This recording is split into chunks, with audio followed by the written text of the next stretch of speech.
을류일주 을류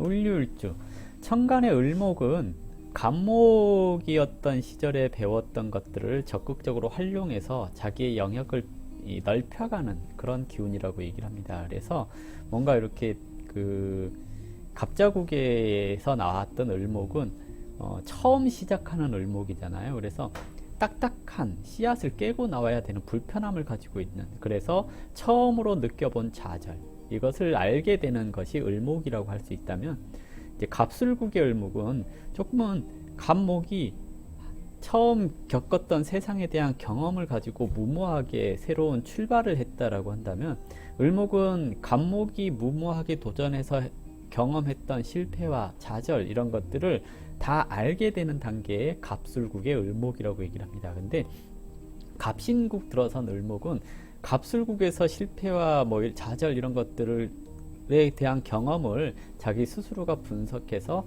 어떻게 하면 될지를 알게 되는 을목이라고 얘기를 합니다. 그래서 현실을 받아들이고 수긍하는 법을 알고 있다라고 얘기를 하는 거고요. 그렇기 때문에 겉과 속이 같다라고도 얘기를 하기도 합니다. 근데 이게 이제 뭔가 가을철의 기운에서부터 시작하는 을목이잖아요. 그래서 성급하기보다는 차분한 분위기를 풍기고 있는 일간이 갑신국의 을목, 이렇게 얘기를 하는 거고요.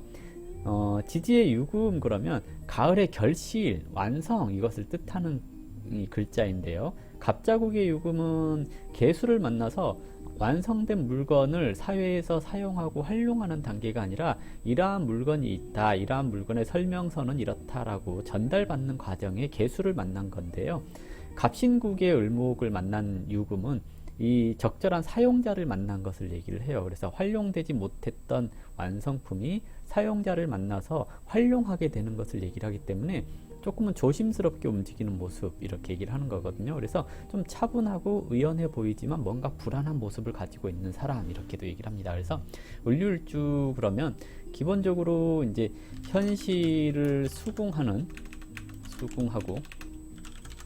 받아들이는 능력이 있는 일간, 이렇게 얘기를 해볼 수가 있을 겁니다. 보통 이제 현실을 수긍하고 받아들이는 을목과 쓰임을 얻게 된 유금이 만났기 때문에 조금씩 자신의 영역을 넓혀가는 것, 그래서 좀 성급하지 않는 것을 얘기를 하죠. 갑신일주가 새로운 시스템을 기획하는 단계라고 한다면 그 기획된 시스템을 활용하는 단계가 을류일주, 이렇게 얘기를 합니다. 그래서 현실에 직접 부딪히게 되는 것, 어려움을 겪게 되는 것을 얘기를 합니다. 그래서 혹시나 다치지 않을까 걱정하게 되는 거라서 예민하다, 이렇게 얘기를 하는 거고요. 그리고 조심스럽고 상대방도 다치지 않게 하기 위해서 잔소리를 많이 한다, 이렇게 얘기를 해볼 수가 있겠습니다. 그리고 이제 사소한 일도 하나하나 점검을 하는 그런 성격들이 있어요. 그래서 을류일주는 따르게 보자면 까다롭다, 이렇게 얘기를 해볼 수가 있을 겁니다. 그리고 보통 을류 그랬잖아요. 척박한 환경 속에서 뿌리를 내린 을목이라고 얘기를 하는 겁니다. 그래서 마음은, 을목이라고 하는 것은 사람들과 교류하는 것을 좋아하는 거거든요. 근데 척박한 환경에 있으니까 사람들과 만나고 교류하고 싶지만 활동이 제한되어 있어서 외롭다, 고독하다, 이렇게도 얘기를 합니다. 외로운 일주,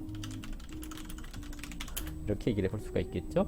육친적으로 봤을 때는 일지에 평관을 뒀습니다. 그래서 스스로에 대한 절제력을 가지고 있고 사람들을 리드하려고 하는 품성을 가지고 있습니다. 근데 갑신일주나 갑목 같은 경우에는 원래가 당당한 리더로서의 역할을 하는 일간이거든요, 갑목이. 근데 을목은 리드하는 역할이 아니라 갑목을 타고 올라가는 그런 특성을 가지고 있는 게 을목이잖아요. 그래서 카리스마나 리더하는 능력보다는 배후 조종자, 사람을 뒤에서 조정하고 시켜먹는 것을 잘하는 사람, 이렇게 얘기를 하거든요. 그래서 사람을 잘 시켜먹는다, 이렇게 얘기를 해볼 수도 있을 겁니다. 보통 이제 을목이 만약에 을류일주가 다른 지지에 근을 내리고 있다고 한다면 일지의 유금을 잘 활용을 하기 때문에 카리스마를 갖게 되는 경우도 있다라고 얘기를 할 수가 있거든요. 그래서 근이 없다면 흔히 그런 거 있잖아요.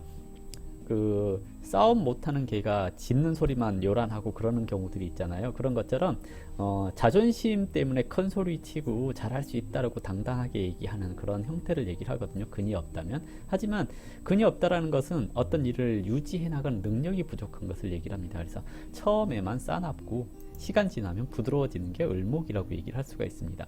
그리고 대인관계에 있어서 을유 그러잖아요. 그러면 보통 이제 그런 거 있잖아요.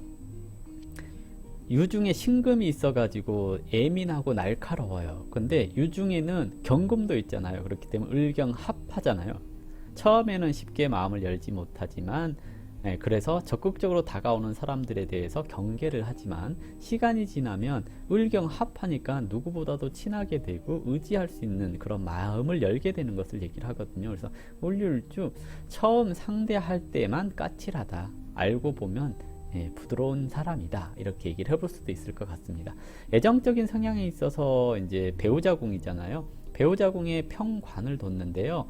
배우자궁에 평관을 뒀으니 남자 같은 경우에 되게 불편한 사람을 만난 거잖아요. 근데 을경합하고 있으니까 좀 불편하긴 하지만 시간이 지나면서 합간이랑 합했잖아요. 그래서 그 사람을 따라가는 성향이 있다라고 얘기를 하거든요. 그러면 되게 엄처시야에서 생활하는 사람, 남자는 공처가가 될 수 있다라고 얘기를 하는 거고요. 여자 같은 경우는 보통 강한 남자를 만나게 되는 경우들이 많아요. 카리스마 있는 사람 또는 강한 성격을 가진 사람을 만나게 되는 경우가 많은데요.